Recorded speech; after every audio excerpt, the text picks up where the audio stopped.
तो आज हम एक ऐसी फैंटेसी नॉवेल की दुनिया में उतर रहे हैं जिसके बारे में एक लिसनर ने हमसे जानना चाहा था। हाँ, और ये कहानी ऊपर से देखने पर शायद ड्रैगन्स और एक वॉर कॉलेज की कहानी लगे। लेकिन जैसा कि हम देखेंगे, इसकी परतों के नीचे सरकार, विद्रोह और इतिहास को लिखने वालों की एक बहुत गहरी और कहीं ज्यादा खतरनाक कहानी छुपी हुई है। बिल्कुल। तो चलिए नुवार के बैसिगेट वॉर कॉलेज की क्रूर दुनिया में चलते हैं। और ये दुनिया वाकई में क्रूर है। वहां का मतलब एक ही नियम है, या तो ग्रेजुएट हो जाओ या मर जाओ। बस। इस कॉलेज का मकसद ही है ऐसे युवा तैयार करना जो पोरोमील साम्राज्य के ग्रिफिन सवारों से देश की सरहदों की हिफाजत कर सकें। और इसका सबसे खतरनाक हिस्सा है राइडर्स क्वाड्रेंट। हाँ, जहाँ कैडेट्स को ड्रैगन्स के साथ बॉन्ड बनाना होता है। सुनने में तो एक किसी सपने जैसा लगता है ना, ड्रैगन से दोस्ती। पर असलियत बिल्कुल अलग है।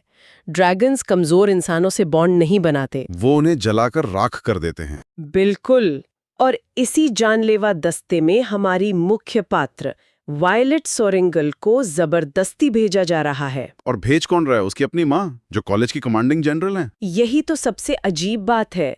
वायलेट की पूरी जिंदगी एक लाइब्रेरियन, एक स्कॉलर बनने की तैयारी में गुजरी है। हाँ, मतलब वो शारीरिक रूप से कमजोर है, छोटी है। और उसकी अपनी बहन मीरा का तो मानना है कि माँ उसे एक तरह से सजाए मौत दे रही है। तो सवाल यही उठता है कि एक लड़की जिसे सब नाजुक समझते हैं, वो इस जानलेवा जगह पर टिकेगी कैसे? और ये सवाल तो पहले ही दिन सामने आ जाता है। कॉलेज में घुसने का रास्ता ही अपने आप में एक परीक्षा है। पैरापेट। हाँ, जरा सोचिए, 200 फुट गहरी खाई के ऊपर बना एक पतला सा पत्थर का पुल, जिस पर कोई रेलिंग नहीं है, कुछ भी नहीं, और उसी पर चलकर आपको कॉलेज पहुंचना है। ये एक तरह से फिल्टरिंग सिस्टम है। सही बात है। लगभग 15% उम्मीदवार तो इसे पार करते हुए ही मर जाते हैं। बाप रे। ये कॉलेज का तरीका है ये बताने का कि यहाँ रहम की कोई जगह नहीं है। और यहीं पर वायलेट की बहन मीरा उसे एक सलाह देती है जो मुझे लगता है पूरी कहानी का सार है। हाँ, वो कहती है, तुम्हारा दिमाग तुम्हारा सबसे बड़ा हथियार है, उन्हें अपनी अक्ल से हराना। और उसे इस सलाह की जरूरत तुरंत पड़ती है। बिल्कुल, पैरापेट पर ही वहां उसकी मुलाकात दो अहम किरदारों से होती है। एक तो है जेडन रियर्सन, एक ताकतवर विंग लीडर, और उसके पिता एक विद्रोही थे जिन्हें वायलेट की मां ने मरवाया था। तो मतलब वो तो वायलेट को देखते ही मार डालना चाहता है। हाँ, जाहिर है। और दूसरा है जैक बार्लो। उफ, वो तो एक नंबर का घमंडी कैडेट है जो अपनी ताकत के नशे में चूर है। और वो वायलेट को उसकी कमजोरी के लिए निशाना बनाता है। पैरापेट पर ही उसे जान से मारने की कोशिश करता है। लेकिन वायलेट वहां अपनी सूझबूझ दिखाती है। वो उसके हमले से किसी तरह बच जाती है। और जब वो दूसरी तरफ पहुंचकर फिर हमला करता है, तब वायलेट उसे ताकत से नहीं रोकती। नहीं, वो उसे कॉलेज के नियमों की किताब द कोडेक्स का हवाला देकर रोकती है। कमाल है। हाँ, उसने जैक को बताया कि एक कैडेट पर बिना गवाह के हमला करना नियमों के खिलाफ है। ये उसकी पहली जीत थी। और ये जीत खंजर से नहीं, दिमाग से मिली थी। बिल्कुल, ये एक बहुत ही अहम पल है। हाँ, कहानी यहीं पर यह बात साफ कर देती है कि ताकत की परिभाषा सिर्फ शारीरिक बल नहीं होती। सही। जिस दुनिया में हर कोई बस बड़ा और मजबूत बनना चाहता है, वहां वायलेट का ज्ञान ही उसका कवच बन जाता है। लेकिन लड़ाई तो अभी शुरू हुई थी। हाँ, कॉलेज के अंदर का माहौल तो और भी ज्यादा खतरनाक था। उसका बचपन का दोस्त है डेन एटोस, जो अब एक सीनियर है। और वो उसे लगातार कॉलेज छोड़ने के लिए मनाता रहता है। उसे लगता है कि वो वायलेट को बचा रहा है। पर क्या वो वाकई उसे बचा रहा है या उसकी काबिलियत पर शक कर रहा है? यही तो सवाल है। डेन का किरदार दिखाता है कि कैसे कभी-कभी मतलब देखभाल और कंट्रोल के बीच की लाइन बहुत धुंधली हो जाती है। हाँ, वो नियमों का पालन करने वाला एक अच्छा लड़का है, पर वो वायलेट की क्षमता को देख ही नहीं पाता। और दूसरी तरफ है जेटेन, जो खुलेआम उससे नफरत करता है। लेकिन उसे चुनौती देकर एक तरह से उसे असल में मजबूत बना रहा है। बिल्कुल। और अथॉरिटी भी वायलेट के खिलाफ ही है। उसे सीधे जेडन रियर्सन के विंग में डाल दिया जाता है। ये तो किसी धमकी से कम नहीं था। हाँ, एक साफ संदेश था कि उस पर नजर रखी जा रही है। क्लास में भी जहां बाकी कैडेट्स अपनी ताकत दिखाते हैं, वायलेट अपनी स्कॉलर वाली ट्रेनिंग का इस्तेमाल करती है। वो इतिहास और रणनीति पर ऐसे सवाल पूछती है कि प्रोफेसर्स भी चौंक जाते हैं। वो दिखा रही थी कि लड़ाई सिर्फ मैदान में नहीं, दिमाग में भी लड़ी जाती है। लेकिन मैदान की लड़ाई तो असलियत थी, और वहां उसकी कमजोरी सामने आ जाती है। स्पैरिंग में एक कैडेट उसका कंधा उखाड़ देती है। और डेन इसी चोट को बहाना बनाना चाहता है उसे कॉलेज से बाहर निकलवाने के लिए। पर वायलेट हार नहीं मानती, और यहीं हमें कहानी का एक और पहलू पता चलता है, हीलर्स का जादू। अच्छा। एक हीलर, नोलन, जादू से उसका कंधा ठीक कर देता है, और डेन की योजना फेल हो जाती है। और इसी मुश्किल समय में वायलेट को अपने मरे हुए भाई ब्रेनन की एक डायरी मिलती है, जिसे मीरा उसके लिए छोड़ गई थी, और ये डायरी उसका सबसे बड़ा हथियार बन जाती है। उस डायरी में ऐसा क्या था? उसमें राइडर्स क्वाड्रेंट में जिंदा रहने के वो तरीके थे जो ऑफिशियल ट्रेनिंग में नहीं सिखाए जाते। अच्छा, जैसे जहर बनाने के नुस्खे, ड्रैगन्स की कमजोरियों के बारे में जानकारी, चालाकी से दुश्मनों को हराने की तरकीबें। तो वायलेट को एहसास होता है कि अगर वो ताकत में मुकाबला नहीं कर सकती तो वो उन्हें अपनी अक्ल से हराएगी। वो अपने खंजर पर जहर लगाना शुरू कर देती है। वो अब शिकार नहीं, शिकारी बनने की तैयारी कर रही थी। तो अब कहानी उस मोड़ पर आती है जहां असली परीक्षा शुरू होती है, ड्रैगन से मिलना। लेकिन उससे पहले एक और जानलेवा बाधा है, गॉन्टलेट। ये एक तरह का मुश्किल ऑब्स्टिकल कोर्स है। वायलेट अपनी चालाकी से लगभग सभी बाधाएं पार कर लेती है, पर आखिरी बाधा एक बहुत ऊंचा रैंप है, और वो उस पर चढ़ने के लिए बहुत छोटी है। यहीं पर ज़ेडन, जो अब तक उसका दुश्मन बना हुआ था, उसे एक अजीब सी सलाह देता है। वो कहता है, सही रास्ता ही एकमात्र रास्ता नहीं होता। ये वायलेट के लिए एक इशारा था। उसने अपनी सूझबूझ का इस्तेमाल किया और रैंप पर सीधा चढ़ने के बजाय अपने खंजरों को, मतलब बर्फ में चढ़ने वाली कुल्हाड़ी की तरह इस्तेमाल करके उस पर चढ़ गई। वाओ! जो काम बड़े बड़े ताकतवर कैडेट्स नहीं कर पाए, वो उसने कर दिखाया। और अब आता है साल का सबसे बड़ा दिन, थ्रेशिंग। ये वो दिन है जब ड्रैगन्स मैदान में उतरते हैं और अपने लिए इंसानी सवार चुनते हैं। और यहाँ वायलेट की जिंदगी हमेशा के लिए बदलने वाली थी। बिल्कुल। थ्रेशिंग के मैदान में वायलेट एक छोटे सुनहरे ड्रैगन को देखती है। हाँ, ये ड्रैगन बाकी ड्रैगन्स के मुकाबले बहुत छोटा और कमजोर लग रहा था। और जैक बार्लो अपने साथियों के साथ उसे घेर कर मारने की तैयारी कर रहा था। क्योंकि नियम ये है कि जो ड्रैगन किसी से बॉन्ड नहीं बनाता, उसे मार दिया जाता है। वायलेट उस छोटे ड्रैगन में कहीं ना कहीं खुद को देखती है।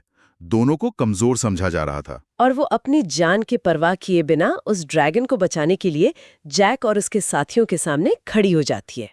तभी वहां एक विशाल काला ड्रैगन टारन आसमान से उतरता है। टैरन कॉलेज के सबसे खूंखार और शक्तिशाली ड्रैगन्स में से एक। वो वायलेट पर हमला करने वाले एक कैडेट को जलाकर राख कर देता है। सबको लगता है कि अब वायलेट भी गई, लेकिन फिर कुछ ऐसा होता है जिसके बारे में किसी ने सोचा भी नहीं था। टारन, जो सबसे शक्तिशाली ड्रैगन्स में से एक है, वायलेट को अपनी सवार के रूप में चुनता है। और उसी समय वो छोटा सुनहरा ड्रैगन, जिसका नाम एंडाना है, वो भी वायलेट से बॉन्ड बना लेता है। एक मिनट, एक सवार और दो ड्रैगन? मैंने तो सुना था कि ऐसा होना नामुमकिन है। बिल्कुल, और यही बात वायलेट को एक लेजेंड भी बनाती है और एक बड़ा निशाना भी। ऐसा बैस्केट के इतिहास में कभी नहीं हुआ था। तो पूरे कॉलेज में हंगामा मच गया होगा। जाहिर है। तो अब वायलेट अचानक कॉलेज की सबसे कमजोर कैडेट से सबसे शक्तिशाली राइडर्स में से एक बन गई। लेकिन इससे उसकी मुश्किलें कम हुई या बढ़ गई? दोनों। उसे टर्न से जबरदस्त ताकत मिली, लेकिन वो सबकी नजरों में भी आ गई। और यहाँ एक और बड़ा ट्विस्ट आता है। क्या? पता चलता है कि वायलेट का ड्रैगन टर्न और ज़ेडन का ड्रैगन सिगिल एक मेटेड जोड़ी हैं। मेटेड जोड़ी मतलब वो ड्रैगन प्रजाति के जीवन साथी हैं। और इसका मतलब ये था कि अब वायलेट और ज़ेडन एक दूसरे से ज्यादा दूर नहीं रह सकते थे। ओह, तो अगर उनमें से एक मरता तो दूसरा भी मर जाता। बिल्कुल। तो अब वो एक दूसरे को चाहकर भी मार नहीं सकते। इस वजह से उनके बीच एक बहुत ही जटिल रिश्ता बनने लगता है।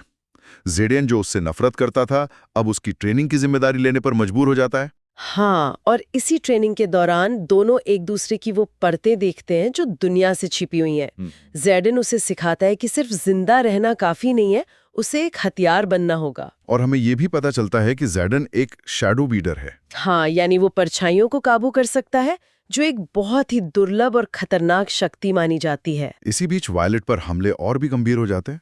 एक रात उसके कमरे में उस पर जानलेवा हमला होता है और ज़ेडन अपनी परछाइयों का इस्तेमाल करके उसे बचाता है।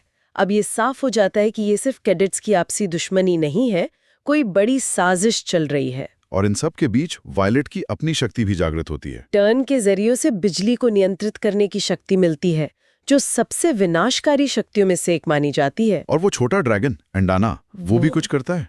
हाँ, एंडाना उसे एक और रहस्य बताता है।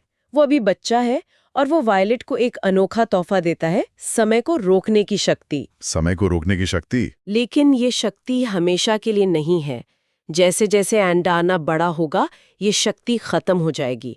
तो ये एक ऐसा हथियार था जिसका इस्तेमाल बहुत सोच समझ कर करना था। तो अब कहानी के अंत की तरफ बढ़ते हैं, जहां सारे राज खुलने वाले हैं।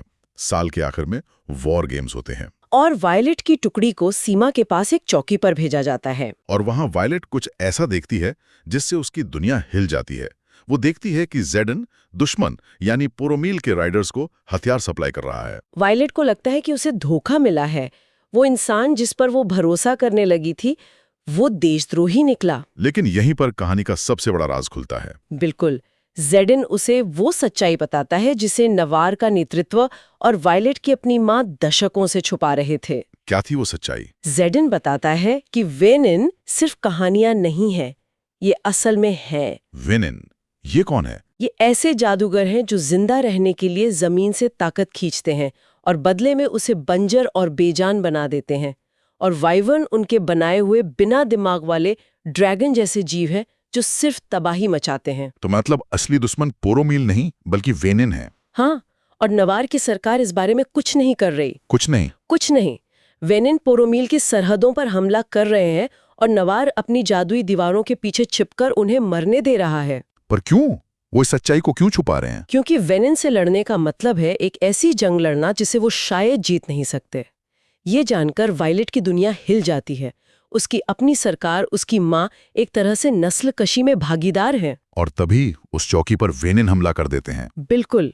अब वायलेट को अपनी आंखों से वो सच्चाई दिखती है जिसके बारे में जेडन बात कर रहा था। एक भयानक लड़ाई होती है और इस लड़ाई में वायलेट का दोस्त और बॉडीगार्ड लियम उसे बचाते हुए मारा जाता है। अपने दोस्त की मौत के गुस्से और दुख में वायलेट अपनी बिजली की पूरी ताकत का इस्तेमाल करती है। वो जैक बार्लो को, जो वैनिन से मिल गया था, और एक शक्तिशाली वैनिन को मार देती है। लेकिन इस प्रक्रिया में उसे भी एक जहरीले खंजर से जानलेवा चोट लगती है। वो मरने वाली होती है। तभी एंडार्ना अपनी बची खुची शक्ति का इस्तेमाल कर समय रोक देता है और जेडन उसे बचा लेता है। लेकिन कहानी यहाँ खत्म नहीं होती। नहीं, बल्कि एक नए और भी बड़े मोड़ पर शुरू होती है। जब वायलेट की आंख खुलती है तो वो बेस्गियत में नहीं बल्कि एरेतिया नाम की जगह पर होती है। एरेतिया? ये तो विद्रोहियों की वो राजधानी थी जिसके बारे में कहा गया था कि उसे सालों पहले नष्ट कर दिया गया था। हाँ, जेडन उसे बताता है कि विद्रोहियों के बच्चे, जिन्हें मार्क्ड वंस कहा जाता है, गुप्त रूप से पोरोमील के साथ मिलकर वेनिन के खिलाफ असली लड़ाई लड़ रहे हैं। वो लड़ाई जिसे नवार की सरकार लड़ने से इनकार कर रही है। बिल्कुल। और फिर वायलेट को सबसे बड़ा झटका लगता है। क्या? वो देखती है कि इस विद्रोह का नेतृत्व कोई और नहीं बल्कि उसका भाई ब्रेनन कर रहा है। ब्रेनन, जिसे वो 5 साल से मरा हुआ मान रही थी। वही। और इसी चौंकाने वाले मोड़ पर ये कहानी खत्म होती है। हर सच झूठ और हर दुश्मन दोस्त नजर आने लगता है। ये सोचने पर मजबूर करती है कि इतिहास हमेशा विजेताओं द्वारा लिखा जाता है और सच्चाई को कितनी आसानी से सत्ता द्वारा दबाया या बदला जा सकता है। हाँ, और ये हमें खुद से पूछने पर मजबूर करता है कि आज की दुनिया में हमारे आसपास ऐसे कौन से सच हैं जिन्हें हमें बस मान लेने के लिए कहा जाता है और जिन पर शायद सवाल उठाना सबसे ज्यादा जरूरी है।